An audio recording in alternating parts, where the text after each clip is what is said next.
እግዚአብሔር የማይምረው ሰው ቢያንስ እንኳን በደለኛነቱን የማያምን ሰው ነው። በደለኛቱስ እንኳን ማመን አለበት። እግዚአብሔር ቸር ነው እያለ ብቻ የሚቀልድ ከሆነ ውስጡ የማይሰቀቅ በድሎ የማይሰማው ከሆነ ይሄ ሰው ከእግዚአብሔር ምሕረት ተላልፎ ይሰጣል።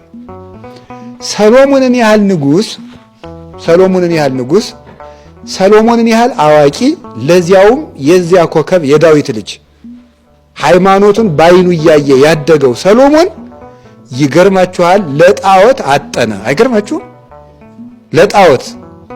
ለጣዖት ያጠነ ምንድነው? የሥነ ምግባሩ አጥር ምን ስላለበት ነው? ስለፈረሰበት ማለት።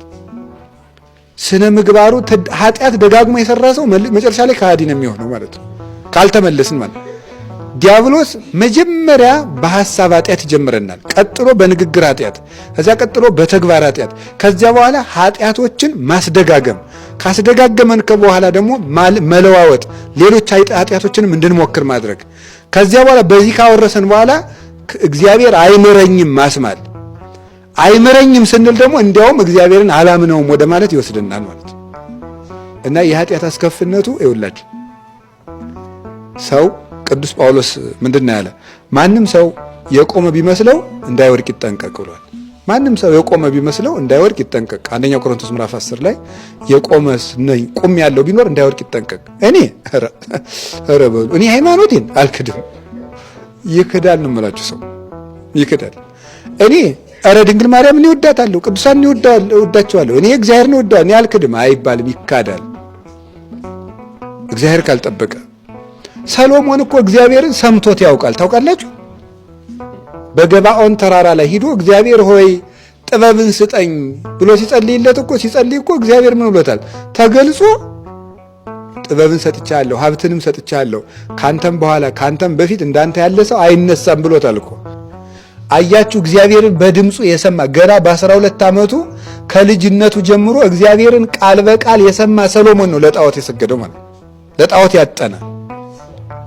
እግዚአብሔርን እንኳን ተምረን ያወቅነው ቃል በቃል የሰሙትንም የሚያስክድ ማን ነው? ኃጢአት ነው ማለት ነው።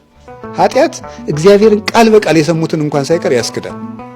ተማሪነት ብትሉት፣ መምህርነት ብትሉት፣ ቅድስና ብትሉት፣ ራእያ ያለው ድንግል ማርያም ተገልጻልኝ ታውቃለች ብንል በፍጹም የአቅማችን እየተፍጨረጨርን እግዚአብሔር ሆይ ማረን እያልን ከምሕረቱ ደጅ ካልተጠጋን ያዳቆነ ሰይጣን ሳያቀስ አይቀርም ነው የሚባለው። በኃጢአት ያስጀመረ ሰይጣን በክደት ያስፈጽማል። ዲያብሎስ እንደዚህ ነው የሚያደርገው። የኃጢአት አስከፊነቱ እሱ ነው። ሰሎሞንን ከእግዚአብሔር ኮብልሎ ለጣዖት እንዲያጥን ያደረገ ያሳጠኑት እነማን ናቸው? እነዚያ ሴቶች ናቸው። እነዚያ የወደዳቸው ሴቶች እኛን የምትወድ ከሆነ እኛ የምንመልከውን ጣዖት አክብርልን አሉት። አከበረላቸው ለነሱ ብሎ። በዚህ ብቻ መሰላችሁ ያበቃው? ሰሎሞን እንደዚያ ያስደረገ ኃጢአት ከዚያሳ ለመጀመሪያ ጊዜ የእስራኤልን መንግስት የከፈለው የማን ኃጢአት ነው? የሰሎሞን ኃጢአት ነው። የእስራኤልን መንግስት ልብ በሉ። አዎ እስራኤል ከግብፅ ከወጡ ጀምሮ እስከ ሰሎሞን ቤተ መቅደሱን እስከሚገነባበት ጊዜ ድረስ 488 ዓመት ነው።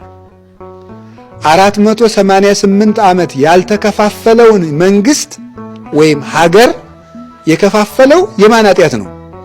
የሰሎሞን ኃጢአት ነው። እግዚአብሔር ምን አለው? አንተ እንዲህ አድርገህ እንደበደልከኝ እኔም መንግስትህን ከሁለት እከፍላታለሁ አለው።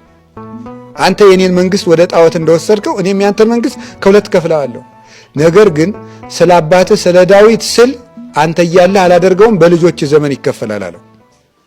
ከዚያ በኋላ በልጆቹ ዘመን በሮብዓም ጊዜ ኢዮርብዓምና ሮብዓም ሰሜን እስራኤልና ደቡብ እስራኤል ብለው ሁለት ተከፈሉ ማለት ነው። 10ሩ ነገድ ሰሜን እስራኤል ሄዱ፣ ሰማርያን ከተማ አድርገው፣ 2ቱ ነገድ ኢየሩሳሌምን መናገሻ አድርገው ደቡብ እስራኤል ተባሉ። እነሱ ሲቆራቆሱ ሲዋጉ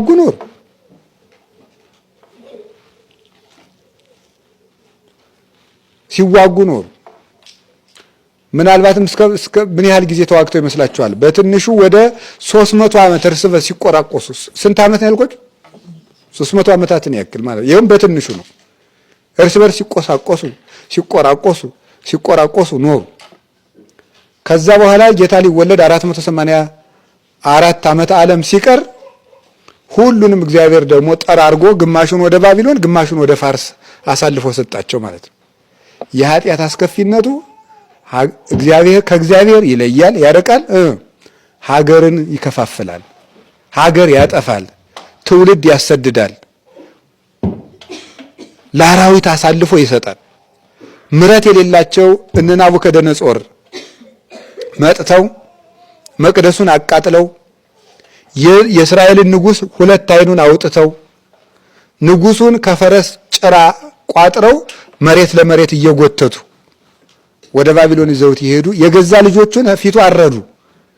ልጆቹ ሲታረዱ እንዳየ የልጆቹን መታረድ እንዳየ በዓይኑ ሌላ ሳያይበት ደግሞ ዓይኑን አወጡት። ዓይኑን አውጥተው ደግሞ ከፈረስ እግር ቋጥረው ደግሞ ባቢሎን እየጎተቱ ወሰዱት።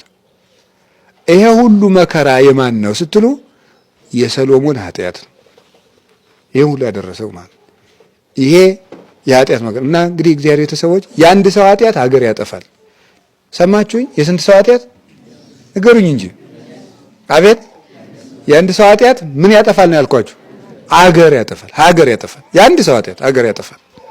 የአንድ ሰው ኃጢአት እስራኤል ወደ ኢያሪኮ ገብተው በሚዋጉበት ጊዜ ከአማሌቃውያን ጋር ተሸንፈው እንዲመለሱ ያደረጋቸው የአንድ ሰው ኃጢአት አይደለም? አካን የሚባል ሰው አንድ ሰው ኃጢአት፣ አንድ ሰው ነውር ያለበት ሰው በመኖሩ እስራኤል ሰልፉን ተሸንፈው መጡ። እግዚአብሔርን ኢያሱ ጌታውን ምን አድርገን ነው እንድንሸነፍ ያደረግከን ሲለው ምንድን ነው ያለው? እርም የሆነውን ነገር ከመካከላችሁ አውጡ ነው ያለው። እርም የሆነ ነገር ማለት የተከለከለ ነገር ያደረገ ሰው አለ። ያን ሰው ካላወጣችሁት ኃይል አልሰጣችሁም አለው እግዚአብሔር። በዚያ ሰው ምክንያት እስራኤል ሁሉ ሊጠፋ ነበር በአንድ ሰው ኃጢአት። እንግዲህ እግዚአብሔር ሁላችንን መልሶ ንስሐ ካልገባን በእኛም ኃጢአት ሀገር ይጠፋል። እየጠፋ ያለ በእኔም ኃጢአት ሊሆን ይችላል፣ በሙላችን ኃጢአት። የኃጢአት አስከፊነቱ ይሄ ነው። አንደኛ ቀስ ቀስ እያደረገ ከእግዚአብሔር ማራቁ፣ ሁለተኛ አገር ማጥፋቱ፣ ሶስተኛ ከርስት መንቀሉ፣ መቅደስ ማስቃጠሉ፣ ትውልድ ማሳጣቱ። የኃጢአት አስከፊነቱ ይሄ ነው።